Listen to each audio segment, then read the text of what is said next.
Well, happy Veterans Day, everybody. I told you all at Memorial Day I might try to do another one of these for Veterans Day, and so here we are.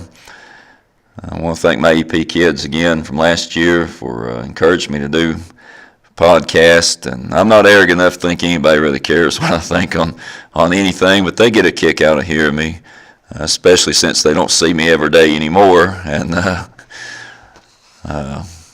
but I appreciate them doing this. I want to talk a little bit about Veterans Day and dedicate this one to all my former students who are veterans now, who may have already gotten out of the service, but especially those that are currently serving. And I hope this gets to you somehow or another through Facebook or whatever, and let you know that I really do appreciate all you folks for serving our country right now. And you know, it's not an easy time to serve. It's really never been an easy time to serve, it seems like. You've live in a very controversial time, but this country's been through controversial times before. It's nothing new, and you just need to keep your head screwed on straight and hang tough. All I can tell you, but I do appreciate all of you. I wanted to start out by reading a quote here from John Kelly. He's the current White House Chief of Staff, but don't hold that against him if you don't like our current president. John Kelly's a fine man, really an outstanding man. He's a former Marine general and knows a little bit about sacrificing for this country. He had a son that died in Afghanistan a few years ago, and he was talking about our current veterans.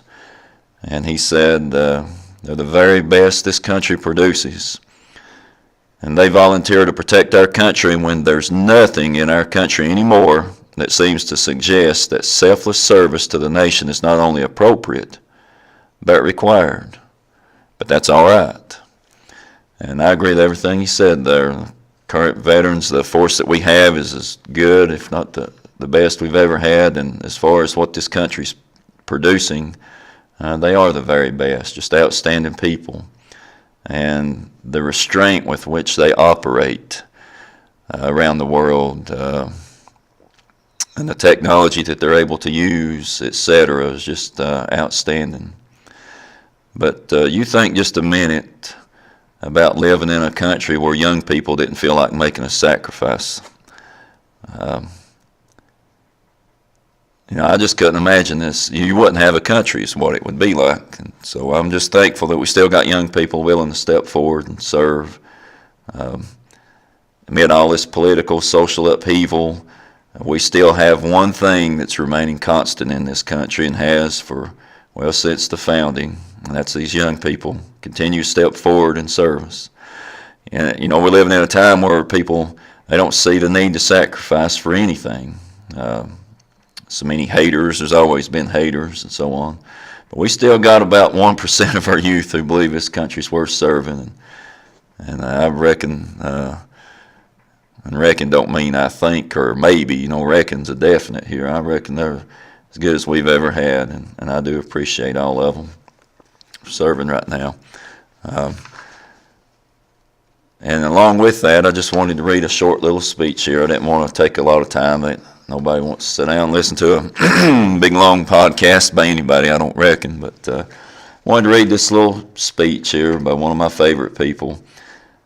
His name is Jim Pee Wee Martin, and if you've ever watched Band of Brothers, everybody knows who Easy Company is, but this fella served in G Company, 506 Parachute Infantry Regiment. So he, in the 101st Airborne in World War II, he would have known a lot of those people from Easy Company, and he went through all the same things they did, from training down there in Toccoa, Georgia, to jumping at D-Day and Holland and so on. But I think he's 96, 97 years old right now, still alive, got a Facebook page. And a few years ago he had given a speech, I believe it was Memorial Day, but I wanted to read it, and it sums up how I feel, a lot of people feel. He says, when our grateful nation comes together to honor its veterans, there is a tendency to focus on World War II, which was the greatest military conflict the world has ever known. For those of us who participated and came home, it was the greatest experience we will ever have. I don't feel there's been the same degree of recognition for those who endured Korea or Vietnam, as well as the conflicts going on today, even though we don't call them wars. Whether people faced injury or death in combat or were rear echelon support troops, all of them gave a significant part of their lives so that all of us may live in freedom. Also remember the families who lost loved ones. For them, there will never be an ending or a closure. Memorial gatherings like this, which go on all over the country year after year, give assurance that the service of our veterans is not only appreciated, but will never be forgotten. On a personal note, rather than a sacrifice, I consider it an honor and a privilege to have been part of history. Thank all of you for the opportunity to speak today, and remember this, despite what some politicians have said, the United States of America is an exceptional country. And that's the end of his speech there. And I agree with every bit of that. I thought he summed it up very good.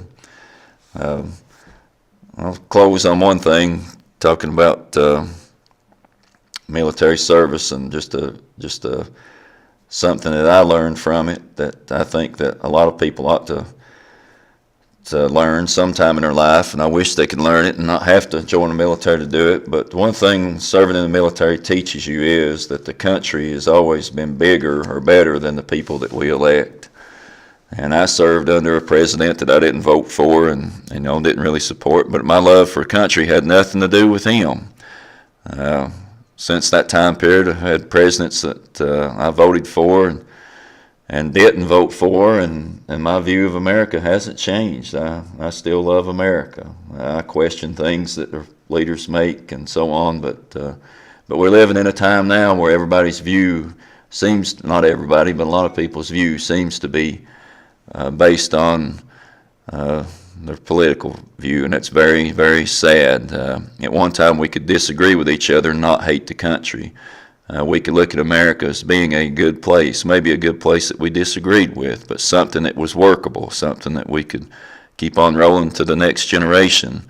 It's never been perfect, it never will be perfect, but we always saw as a country that there was hope, for the next generation to make it better, even though we might disagree on what that better was. But nonetheless, I just wanted to say to all our veterans here, especially the ones that I taught, that I really appreciate you and hope you have a real peaceful, restful Veterans Day. And I reckon that's all for now. Thank you.